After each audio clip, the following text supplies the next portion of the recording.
So I would like to talk about the process of completing the square. Completing the square. Now, just to contextualize this a bit, we have at the moment 3 different formats for quadratic expression or equation. We've got vertex form, standard form, and factored form. And each one of these formats has their own unique advantages and disadvantages. In standard form, for example, it's very easy to see what the y-intercept is. In factored form, it's very easy to see what the x-intercepts are. And in vertex form, it's very easy to see what the vertex is. Now, you can convert between these 3 forms. For example, to convert from vertex to standard form, to convert from factored to standard form, all you have to do is just multiply, multiply, multiply. Multiply everything out, combine like terms, and you'll be in standard form. If you want to convert to factored form, that is the process that we call factoring. You factor the polynomial, you factor your quadratic equation to get into factored form. But the question that we'll be answering today is how to convert from standard to vertex form. And that process is called completing the square. Completing the square is the process of converting from standard form to vertex form.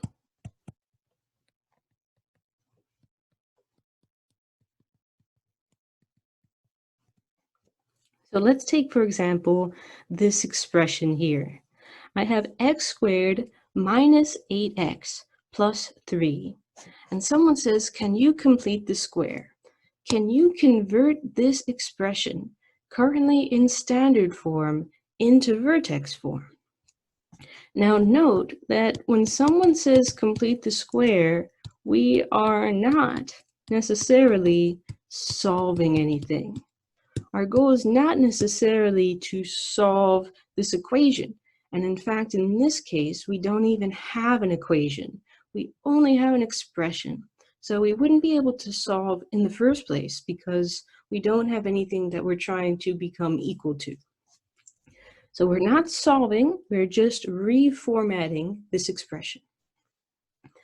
Now, here is my technique for doing this.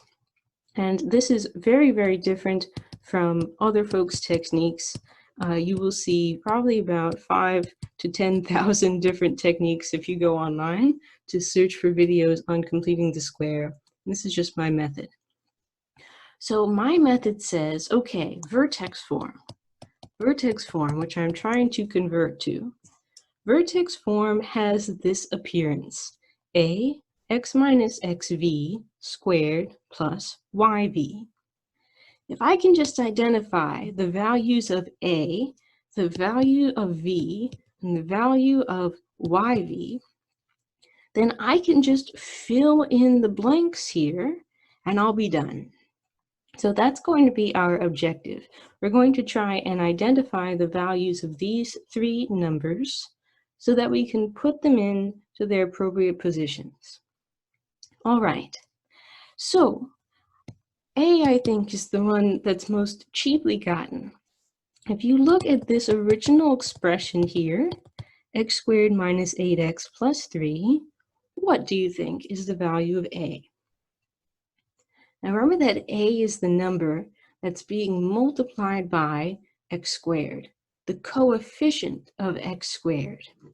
And if you don't see a number there, what's being implied is that A is positive 1. Okay, our next objective is to determine the value of x sub v based on this expression. Now take a moment and remember, how do you find x sub v for an expression or an equation in standard form?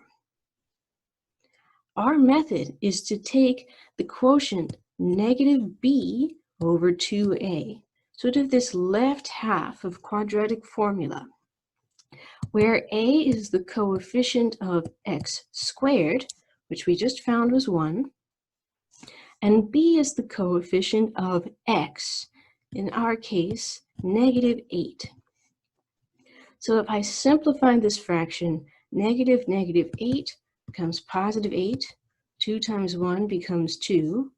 So as a result of that calculation, I found that x sub v should be 4. And finally, now that we found x sub v equals 4, try to find the value of y sub v. Now, if you're trying to find the value of y sub v, the process is always the same. You can take the x of the vertex that you've just found, and you can plug it into this expression, and you can run some calculations, and then that number is yv. So let's calculate 4 squared minus 8 times 4 plus 3, that 3 in the back.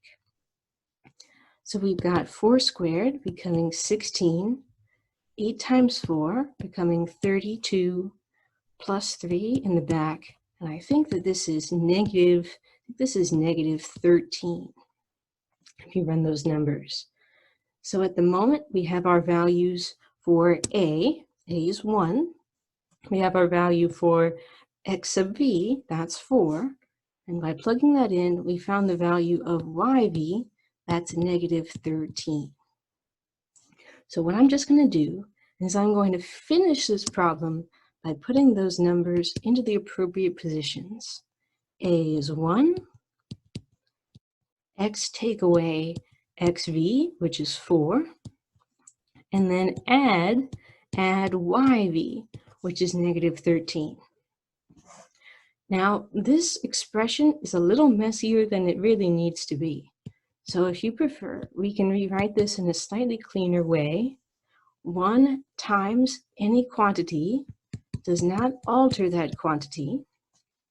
Adding a negative number is the same as subtraction. So what I would do, and really I should erase this y, because we didn't have y equals in our original, and so I'm going to try and keep the same format as our original, just an expression that has no y's in it, no equal sign, just x's. I'm going to rewrite my final answer in the form, your original equation expression is equal to x take away 4 quantity squared minus 13.